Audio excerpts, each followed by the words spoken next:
And for the rest of the year and about this fund that they're raising. And you all are going to help us get to $1 million. So we'll wait for a few minutes and then we'll get started. Talk about yourself. Huh? Talk about yourself. Oh, yeah. Oh, well, yeah, I can talk about myself, but nobody's going to hear me if I talk about myself. Nobody's in the room. So we'll get started in a few minutes. But in the meantime, make sure you all go. I don't know if there's a link in the bio, but if we can put a link in the bio, you can really read about Earth Rides. You can read about the fund. If you have an extra $25, $30, $1,000, and you believe in what they're doing over there, we would love your investment. But we're going to get started. You're going to hear some amazing things about the company, where they started, how they started, why Nashville. So we're going to have a really deep dive. You ready for this conversation? Let's do it right now. All right, good. So I'm Joshua Mundy. I'm CEO, co-founder of Pivot Technology School. We are a tech workforce development company in Nashville. I am a passionate entrepreneur here, been based in Nashville, have customers all across the country, and I really love to dive in with other entrepreneurs. I host a podcast called I'm Just Saying, where I interview amazing entrepreneurs about their growth, what they have going on, just all the things, you know. So today we're talking with Raven Hernandez. How you doing? I'm doing good. I'm feeling good. I'm here in Nashville after being away for a while, launching Austin, Texas. Yeah. And we'll get into that and all that, but happy to be home. Happy to be home. So Absolutely. Now, have you moved to Austin? So I've relocated for a short spell. Okay. You know, born and raised in Nashville, went to college here in undergrad in Nashville, went to law school in California, met Peter Smith, my co-founder. The idea for the company was born in California, but we knew that we had to bring it back to Nashville. So brought it back, launched October 1st of 2020, and then launched in Austin in August of 2021. So let's talk about the idea stage. So the idea was formed when? Really towards the tail end of law school. Peter has... Was that 2019? 2019. Yep. Okay. Yep. So I did an accelerated option law school. It was a 2-year program and graduated in May of 2019. And at the tail end, I was, looking at different firms to work at and going in to do interviews and not connecting with that space. Really had gotten into this holistic, crunchy energy, and walking into a law firm is not that at all. And Peter kind of saw that it wasn't where I was meant to be. And so he pushed me and said, let's start a company together. And I'm thinking, you are crazy. Right. I've got $180,000 worth of law school loans. And you want to go not make money for a year or two. Like, what are you talking about? What are you talking about? Right. So like the idea of Earth Rides. So when we think about the idea stage, like what made y'all think about, okay, we're going to provide a really, eco-friendly way to transport individuals. So like, how did that idea come about? Yeah. Again, going back to like the holistic approach, Peter and I are very focused on health and wellness. And when we were living in LA, we could do everything right. We've got a great organic drink right here, really clean water, really clean food. And I was doing all the green smoothies that I could, but then I'm looking out into the air pollution and I can see LAX and I can see the planes taxiing in the sky. And I'm thinking, well, what the hell does it matter how healthy I eat? I can drink all the green juices in the world, but the pollution's right there. And what are we going to do? Yeah. And so we wanted to bring a rideshare option to the market that was focused on quality, focused on transparency for the drivers. And, oh, by the way, it's eco-friendly. So we don't even lead with that, really. It's like, hey, this is a really good service and you're doing something good for the planet. Now, if you remember, so when they had the shutdown, so like when the country shut down via COVID, and they showed like the pollution in California before COVID and then after COVID and how everything just cleared up. And you launched actually in the middle of the pandemic. Yeah. So how did that work out for you as far as like launching a new business? A lot of people were shutting down their businesses, closing their businesses. But what made you double down and say, we're going to start this in the middle of a pandemic? Yeah, I mean, people already thought we were crazy for, trying to compete with the big boys in this space. There's only 2 people really in this space. So, and to your point, transportation is the #1 polluter in the US. And so again, back to rideshare, back to electric vehicles, back to our mission statement, which is accelerating the adoption of clean technology and focusing first and foremost on those EVs. But, launching in the pandemic was, very thankful. I know a lot of people can't say that, and that experience was different for them. But for Peter and I, we were able to retreat into our space and just go heads down into creating a business behind and creating a brand, right? And thinking through all the little things that needed to happen and not giving ourselves so much pressure because we had time, right? Right. But it allowed us also to do something really unique, which is provide something for the hospitality industry that they needed. Everyone in the hospitality, hotels, restaurants, bars, they all needed an edge at that time because they needed people, they needed customers. And we were able to go in and say, hey, we'll partner with you. We'll give you a promo code. We'll do a promotion. And instead of, doing a lot of digital marketing, we were able to focus more on our B2B relationship. Got you. So from a customer acquisition standpoint, was that your customer acquisition kind of strategy around, I'm going to go to B2B, or like, how did you get to like the regular consumer? Was it social media ads? Like, how did you really build your business? Yeah. I mean, historically, our CAC has been well under $10. I mean, almost $5. Really? And that's because we don't do digital marketing. Okay. We don't spend money on ads. We really focus, I used to work at Red Bull, and it was all about that guerrilla street marketing, right? Like you see those women out there with the can on the car and the backpacks, and that's how I learned it. And so we went out in the streets and we started handing out cards and we started telling everybody we knew. And then Joe Miner would focus, our head of partnerships, he would focus on getting those businesses. So going into every single hotel. I mean, that's how we do it, is we look up every single business that we can. We put them in different categories, and then we've got different ways to go and talk to them and, really connect with their residents, with their customers. Instead of focusing on one person, go focus on the one business that has the 100 people and acquire it like that. So now, we all know about the big dogs. So you have the Ubers of the world and Lyfts of the world. Like, what was your all's kind of like competitive edge?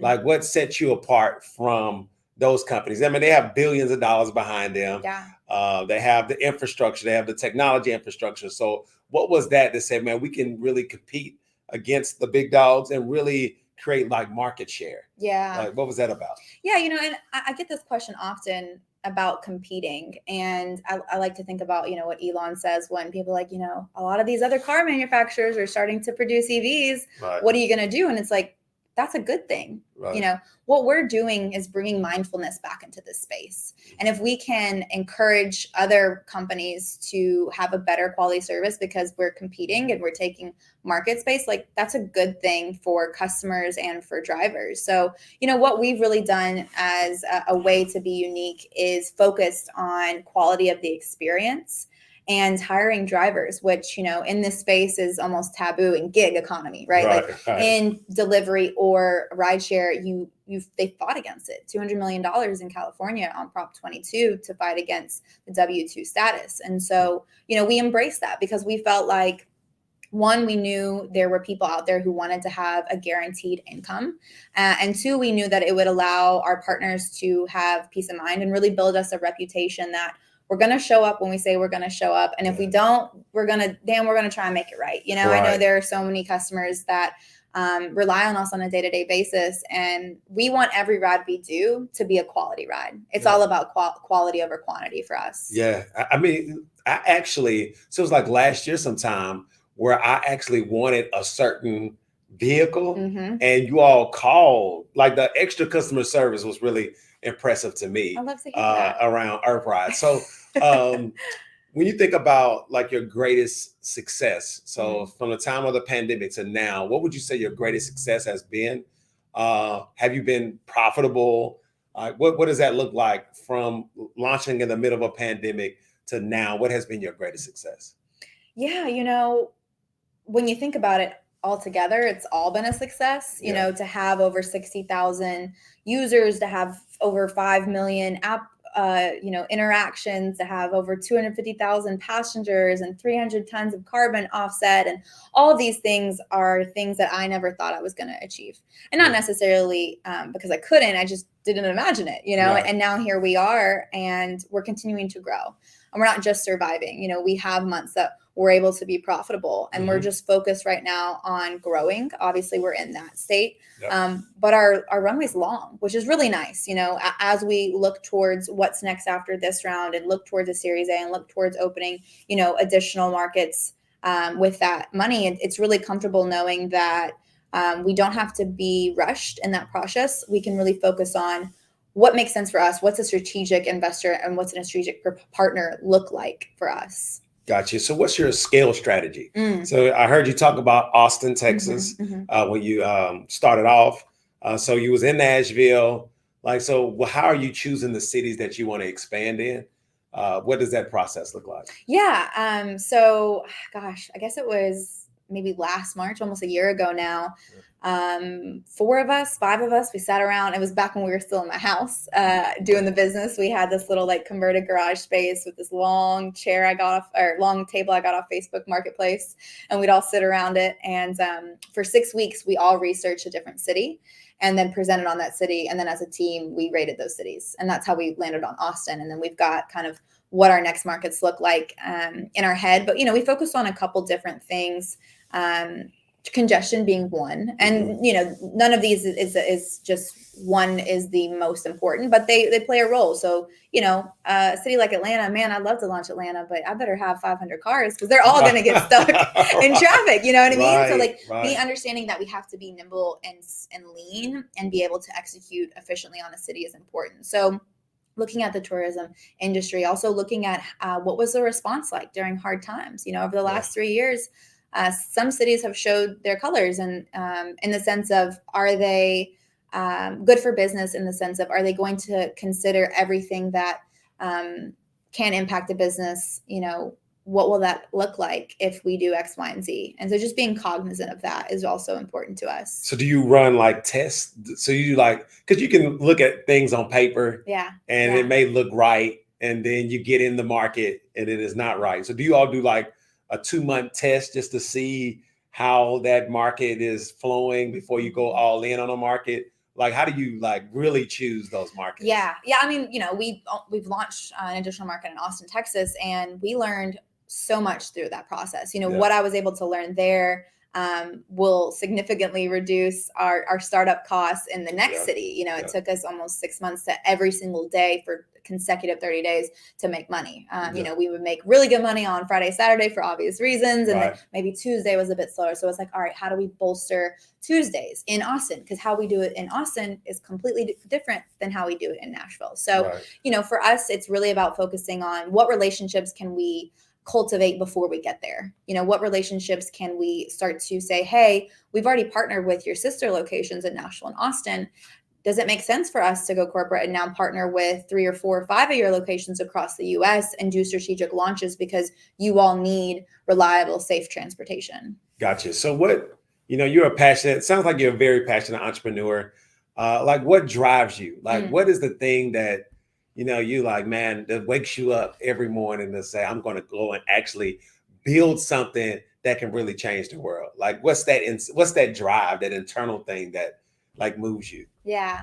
I mean, it's fun first and foremost. It's fun to know that there are people who are tuning in because I quite frankly, I've been working my ass off, and Right. I've been sacrificing, right? Like it's a belief in yourself that is very scary. I Yep. remember when we had created like the website and the name and trademarked it, and Peter was starting to be like, okay, go like let's go be out there in the world. I'm thinking I'm not ready. I still got a whole job. Right. If I say this, if I say I'm going to do this, this is my reputation. Mhm. This is important, and I have to really follow through. And that really wakes me up every day. But what keeps me going is just knowing the sacrifices that my family has put in to allow me to be here. That's huge. Gotcha. So we are at the finish line of the raise. How much have you raised so far?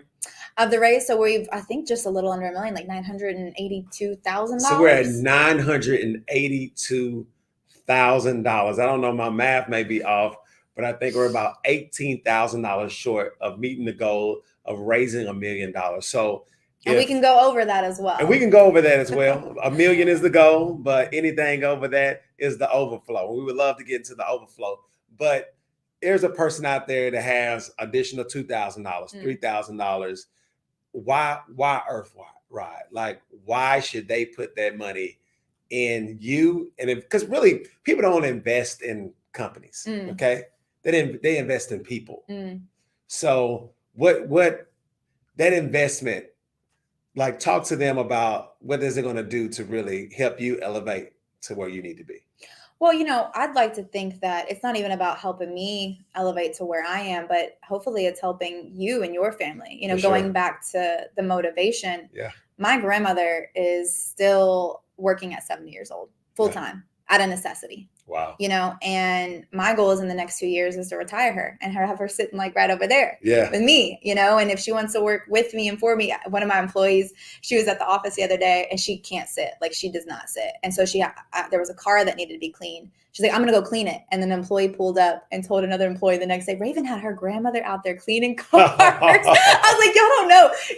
She would not sit. Like, I'm like, just hang out. She's like, I'm not hanging out. We gotta grow this company. So, back to your original question of like, why believe in me, I guess, is because I'm not going to give up. And your dollar means so much more to me than any large corporation and than on any stock market, right? Like, I'm out here fighting every single day for change and growth in my own family. And to be able to then say, like, I got to help 1,000 other people reach their financial goals. Come on. That's just beyond me. Like, that's really what is just so humbling, And that's what really is the game changer around Refunder.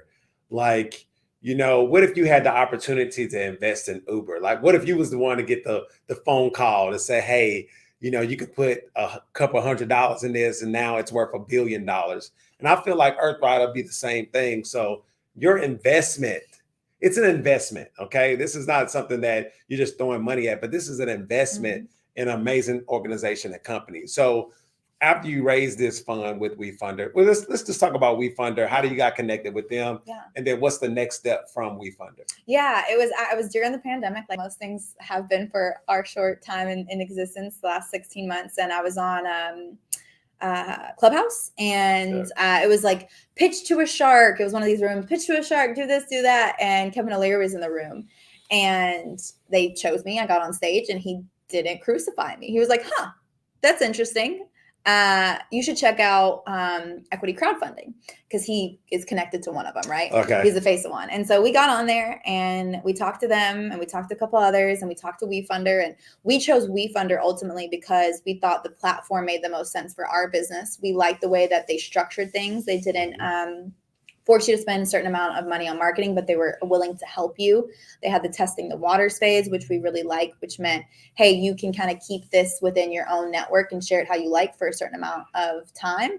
And then if you do decide you want to go public, then you can, announce it to the world. So we were able to do that. But overall, and, equity crowdfunding is a way for individuals who aren't accredited or who are accredited to invest in companies, before it's available to everybody on the stock market. So, like you were saying, it wouldn't have been nice to know about Tesla, when it wasn't on the stock market and you could have put $2,000 or $100,000 in. What would it be worth now? It's allowing individuals your grandmother, your sister, your friends who Right. are like, well, I got 5 bands, like I can do that. I can't do $2 million. And Right. the SEC, WeFunder actually lobbied the SEC to change the rules around crowdfunding, Reg CF raises, so that individuals who weren't as affluent could invest in companies in a legal way too. Because, Okay. it's like asking your homeboy, like, hey, spot me this now. And then later on, I got you. It's like, Right. no, this is actual legit equity in a company. And so on our terms, it's on a convertible note, which means that we've got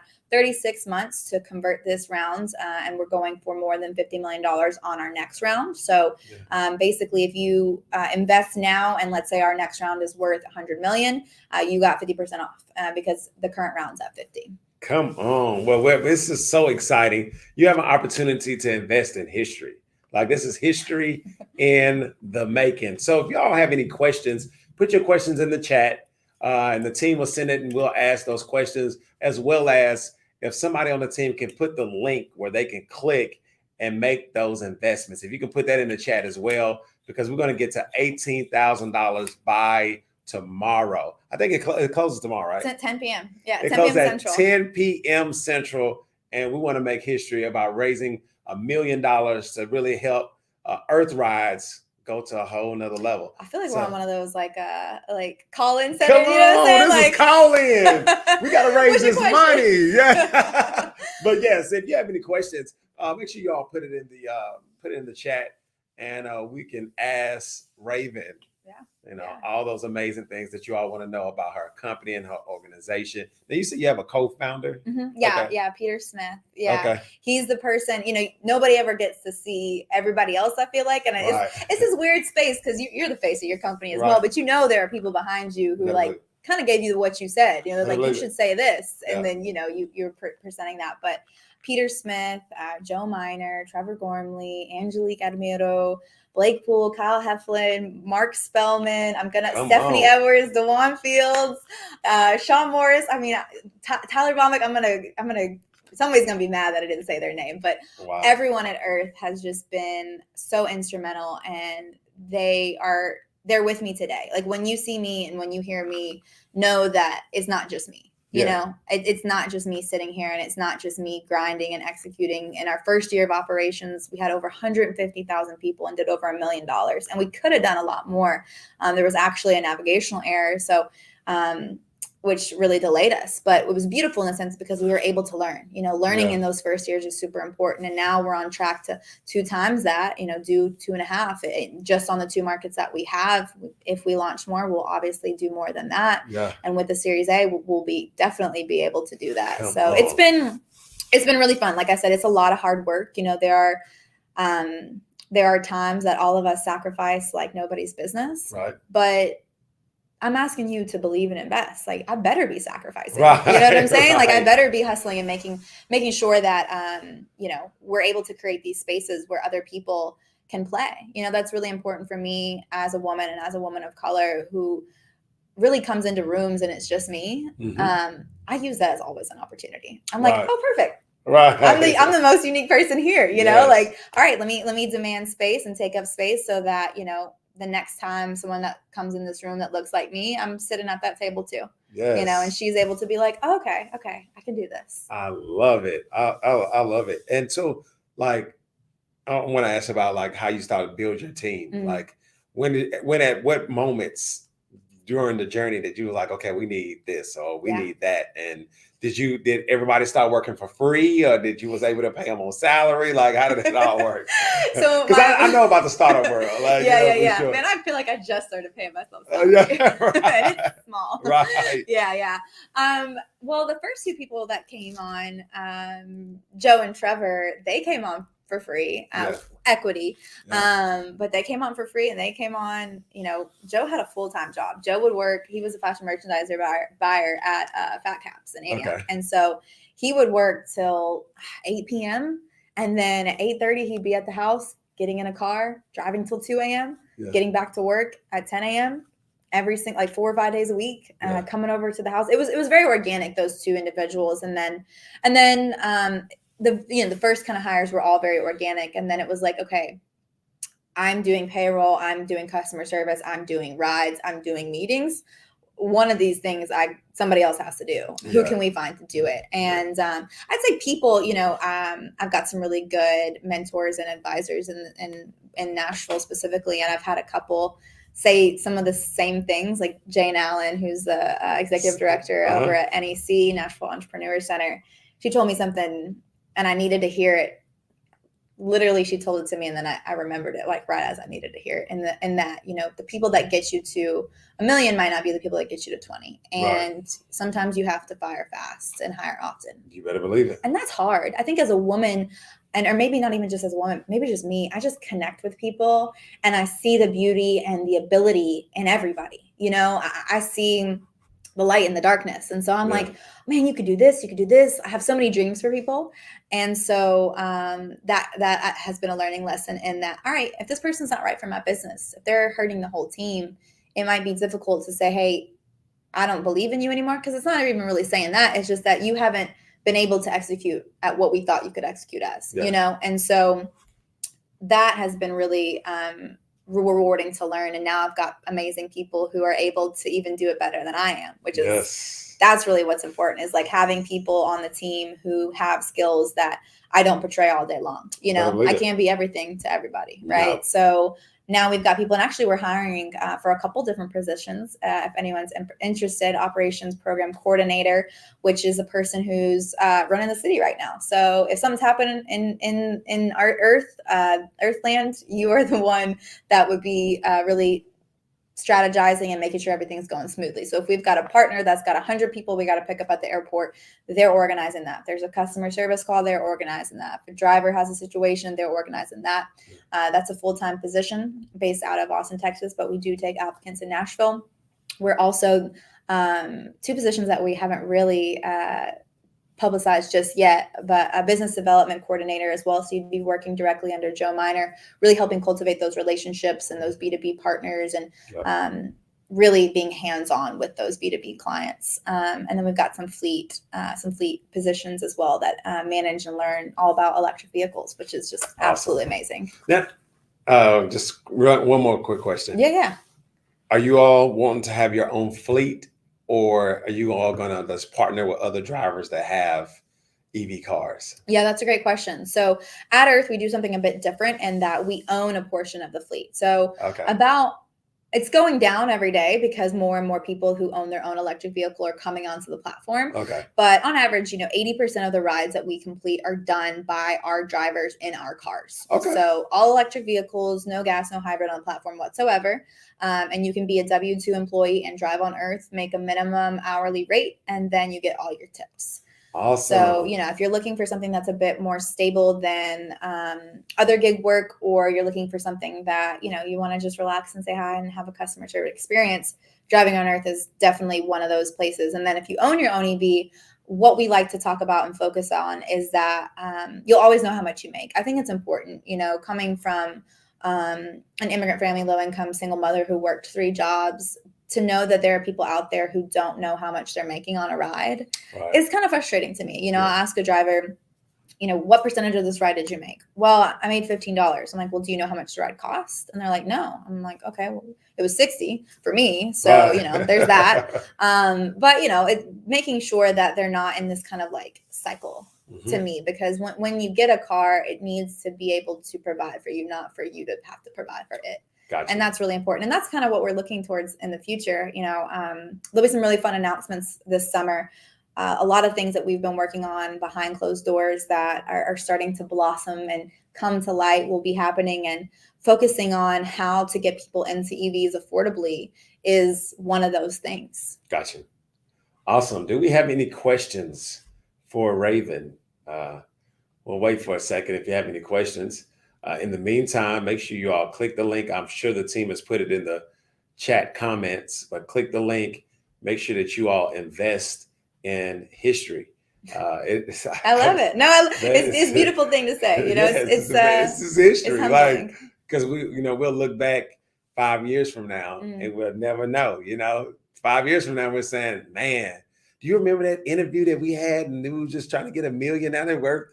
$300 million. Do you remember that? That's the goal. It's big goals. Yeah, it's big goals. For me, it's always about having a goal that's bigger than what you actually think you can achieve. Like to be worth 1% of what Tesla's market cap is in the next 5 years. For sure. He's worth the company is worth $1 trillion. Yeah. So, 1%, let's say I fall short and just do 25% of 1%. Come on. That's still really good. That's still really good. It's 10 billion. I always say you have to shoot high. High as you can. It's like, no, like we want to build $100 million. I always say I want to build $100 million company.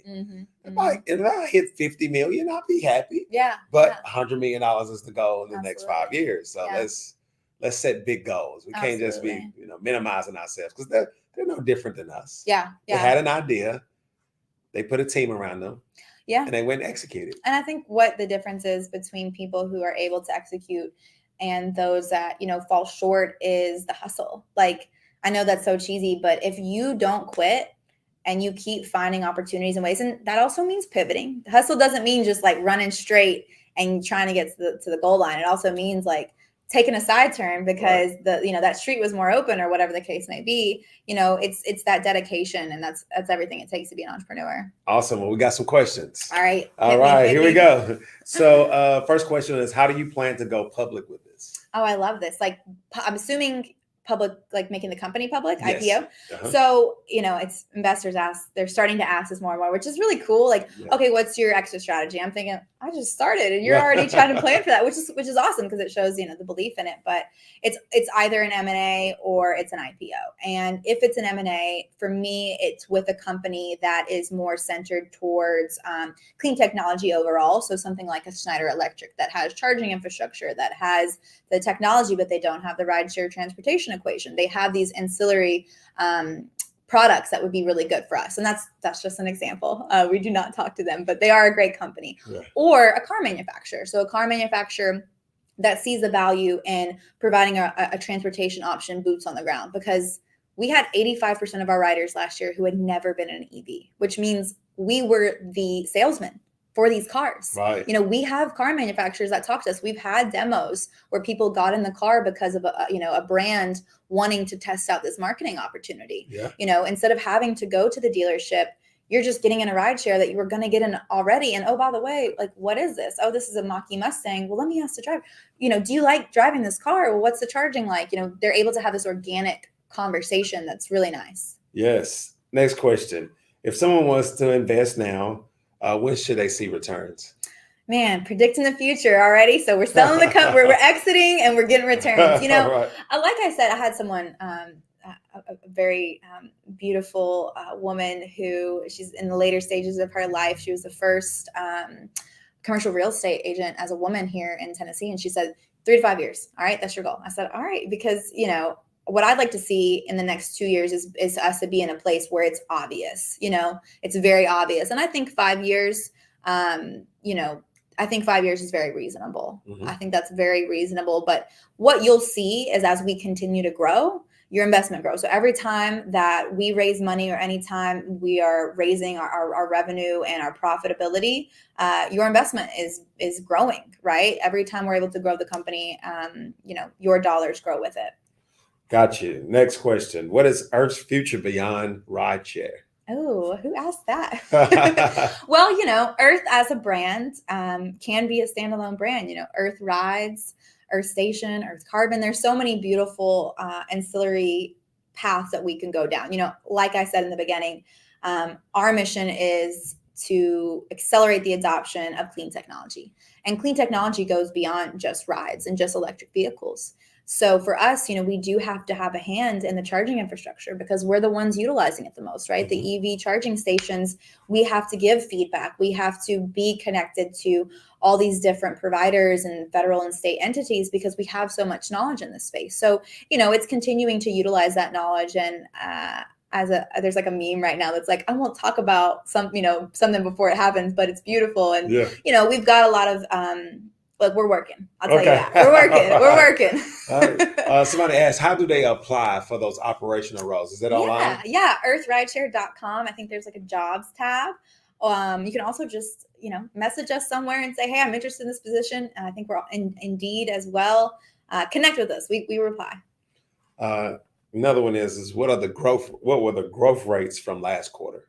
From last quarter. So we are in April, end of April. So from October, November, December to January, February, March, about 25%. So from year over year, in our first month of operations in October of 2020, we did $8,000. And October of 2021, we did $120,000. So but we've been really focused not as much on revenue growth, but margin growth. So, we hit that 1 million ARR, and then we said, okay, that's great, but everything we did to get there isn't sustainable to get to 10 million. And so let's focus and double down on margins. So we were at a mix of like 21 to 23% margins per ride. And we took a step back and said, okay, let's get these higher. And so we brought in about 15% of our business is now B2B. Those B2B margins are around 55%. It's really good. While we focus on that, we also focus on growing the B2C margins. So those are about 28 right now. So mixed, we're at like 40-ish, which is really, really good. So now we feel like, okay, we know how to grow revenue. Now we know how to have really good margins. All right, summer's here and it's time. Got you. How do you go about recruiting drivers? Like, how do you go about recruiting Tesla drivers? Yeah, I love this question. So that's very interesting that you asked that, because it's actually one of the most expensive things about rideshare for other people. So on average, people and companies in the space are spending a couple $1,000s acquiring new drivers. And for one company in particular, about 80% of their workforce leaves every 6 to 8 months. Wow. That's a lot of money down the drain. And that's a lot of money that you've got to continually have, in the pipeline. And COVID obviously didn't help, but for us, again, it's word of mouth. We're really big on word of mouth. And actually, this is the only space that we do advertising in. We advertise those particular jobs. So for our acquisition for a new driver doesn't even hit $100, including the background check, which is the most expensive thing, because we do the fullest, most thorough background check, which is around $75. So we're not even spending $25 to acquire a new driver, but it's a lot of connecting with different groups, being vocal in the communities that care about these, because EV drivers want to drive their car so that when you get in the car, they can tell you about the car. Like they need a reason to drive. There's a lot of people that work from home. So it's like, I bought this brand new Tesla and I have nowhere to go, and we give them a place to go and a great conversation to have with our amazing riders. Gotcha. Next question is, I think we already talked about it, but it says, what is the next city to get Earth? And is there a reason you haven't entered California? Oh, okay. Two good questions. I don't think I'm going to announce a city right now, right here. Okay. But I will say that those B2B relationships, as an investor, I think it's important for you all to understand that we're being strategic, and I want you to know that we're being mindful. I think that's obviously the most important. It's like, is this person being a good steward of my money? So we are going into the new markets. Well, first, we've got some new technology that will be on the way. And so focusing on, as we launch additional cities, having really strong technology is important. So waiting on that, finishing that up is first and foremost. And then next, those B2B relationships. So closing those partnerships before we get there is super important. So that way the dollar can go further. California is interesting because in one hand, it is, a land of opportunity. There's so much to do. There's so many people. There's so many EVs. There's so many EV drivers. But on the other hand, it can be very expensive for a business to go into a market like that, just with the tax burdens alone, and just a lot of, insurance, a lot of things that come with being in California. So for us, it's not a necessity, because there are other amazing cities that you can make money in. Like, you can make money in a lot of cities that are not New York City or Los Angeles, right? You can make money in Tampa or Orlando or Miami or Phoenix, Scottsdale or Denver, some interesting cities. You can make money in those cities. So we're doing all right in the cities we make money in. Gotcha. Next question is, you're laughing. How much is it to be a 3% owner? Oh, $1 million. 3% of the. So I have to do some quick math. More. Yeah, it would be a lot. It'd be a lot of money. It'd be a lot. Well, but if you're interested, if you want 3%, I'll tell you more. It's gonna be more than $500,000. I'd have to do the exact math, because our last round we were at. So I'm doing. Let me see. I wish I had a calculator. Well, we'll get back with you. If you're that interested, leave your email and we'll get back with you on that one. All the drivers 1099 employees? Mixed model. So drivers that drive our vehicles are W-2. They get access to health benefits if they are full-time, dental, vision, and another one, medical, I guess is what it's called. And then the drivers who own their own electric vehicle are 1099. All right. And they're all fully vetted. They all go through a very similar background process. I want to feel comfortable getting in a car at 2 a.m. when I'm tired, getting off a flight, or I don't drink, but if I had a drink, knowing that this person's going to get me home safely, I would want my mother to feel safe in that car. So anyone that gets in our cars and drives our cars, we want you to feel safe. And we take safety very seriously. It's something that, when someone complains, we don't take it lightly. What are your thoughts on fuel cell cars? Fuel cell cars, hydrogen cell cars. I guess those are. How do you like? I'm not sure. I think for me, people say sometimes like, oh, well, electric vehicles aren't that clean. They're not actually eco-friendly and this, that, and the other. I'm like, you know what? They have opportunity for improvement.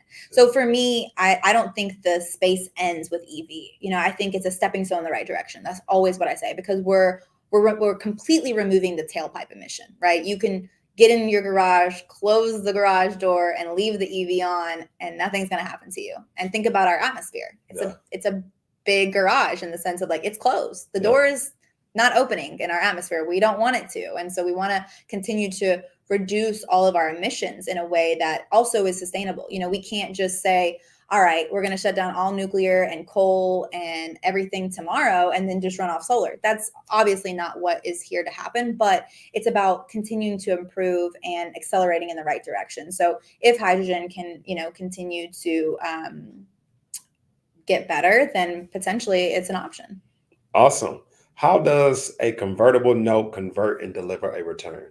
Okay, so basically what happens is we haven't decided what the valuation of the company is right now for two reasons. For one, because we would do it too high and it would be unfair to an investor, or we would do it too low and it would be unfair to the company. So what we're saying is in 36 months, we'll have determined that amount via another raise. And at that raise, we'll have a valuation. So like I said earlier, let's say that next valuation is $100 million.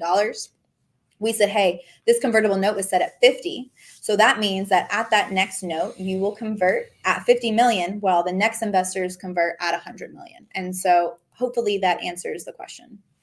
Gotcha. And you can also go on wefunder.com and there's an FAQ section for investors and you can learn more.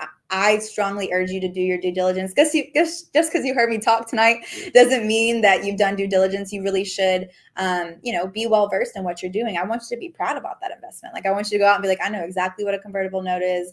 And I know that I invested in this company and it was a good decision. Is there a conversion discount rate? Nope, there's not. We didn't discount ourselves. Awesome. Are you interested in partnerships that help 1099 gig workers do their accounting and taxes? Oh, that's a good question.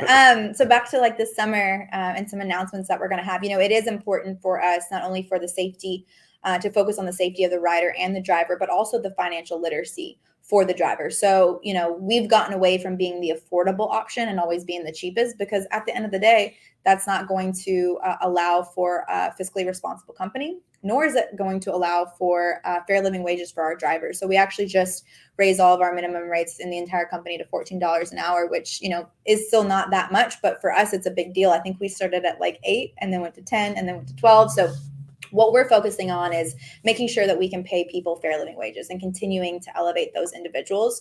And so, even in the 1099 space, we want people to be able to say, okay, my car note is $500 and I drove X amount of miles. So I need to say that my depreciation was X, the insurance on that was X, the charging was X. All right, so my per mile cost is Y and I made Z. So therefore, A is how much I profited this month. And that's really important. We're creating tools that will be a really nice experience for them to be able to do that. Awesome. The next one, well, I think you answered that. So do Earth drivers get paid more than Lyft drivers or Uber drivers? It depends. I'd say I know some amazing Lyft drivers that, they're busting out really good hourly rates because they make amazing tips. For me, that's, one, tip your driver, right? Like $14 an hour is a starting point, but a lot of our drivers can make up to $30 an hour based on those tips. Mm-hmm. If you're not a personable driver and you're not talking, you're not going the extra mile, you're going to be lower. You might be at $18 an hour, which, is still decent, but I would love everyone to be higher. So, to directly compare, those prices have to be elevated for those payouts to be higher. So, thinking about the fact that we are transparent in how much we pay our 1099. So they know the percentage, between 70 and 90% of the ride goes to the person actually doing the ride. And that means that they're able to know how much they're making and hopefully make more. Yeah. This one says, as a shareholder, can I help the company scale so I can always get a ride to B&A? Well, I'll tell you, Mr. or Mrs. Shareholder, if you can't get a ride, that means we're busy. So that's good for your pocket. Yes. I know it's not good for your ride. You can schedule 7 days in advance. Our regulars, there are people who've been riding us since day one, and they always get rides because they know if they know where they're going, they're scheduling 7 days in advance. And you don't have to schedule 7, but I definitely recommend, more than the night. People text us at 10 p.m. Hey, I need a ride at 4 a.m. And I'm like, we're full. Like, it's 10 p.m. Like, there's no one I can really call. I'll do the ride. Sometimes I will do the ride. But no, you're, going back to that question, in all seriousness, like, book your ride in advance and also understand that if we're busy, you should be cheering because we are making money. Awesome. I guess it's the last question. What incentives do Tesla owners and other high-end EV drivers have for being an Earth driver? So why do what incentives do you offer that attract drivers from all your other competitors? And why would they come over to you? Yeah. Well, I think it's the brand and what we stand for, right? At the end of the day, people who don't, let me not say that because that's kind of rude. You got to be in it for the right reasons, right? You got to want to care about the experience for the customer. You probably need to be outgoing. And those are all the things that we really value in a driver. And when they do that, we're able to value them. We think that people come over because we're transparent, because we want to have that feedback and we want to do better. For me, I know we're not perfect and I know we have a long way to go, but the people that do believe in us and that are here with us every single day are helping us get there. Without feedback, how can we grow? So, people come to us because we have that mindset. We have mindfulness and thoughtfulness in the way that we do business. And again, because it's fun to drive an electric vehicle. It's really, if you've been in our cars, like most people are having a really good time. Awesome. Well, this is a great opportunity for you all. So make sure you all click the link in the comments. Make sure you all make those investments. Learn more about, how do they learn more about Earth Rides? Yeah, so you can go on wefunder.com/earthrides and learn about it, invest. It is a $250 minimum, and then up to $2,200 if you don't put any additional information in, meaning that the SEC changes meant that you were able to do more than $2,200, but you've got to show that, you're not investing your entire salary and, you're going to be destitute in next month. So putting that information in will allow you to do more. You can also go to earthrideshare.com. You can read some of our news articles. You can hear me say the same things in a different way and a bunch of different other platforms. And then you can ask questions, try and streamline those questions as much as possible because we do have a short amount of time. So really right now is a great place to ask those questions just because it does get overwhelming. I'll be at a 90-minute lunch trying to, this one woman, she said she was going to invest $5,000. Then today she called, I did 10. And I was like, oh man, that 90-minute lunch was nice. I paid it was $33, but whatever. So yeah, they can go wefunder.com/earthrides or earthrideshare.com and learn more. Awesome. Well, thank you for your time. Thank you for sharing your story. This is an amazing opportunity for a lot of people. And I think Earth Rides is the next big thing that comes out of Nashville. So thank you again. Make sure you all click the link right now. Thank you. Thank you.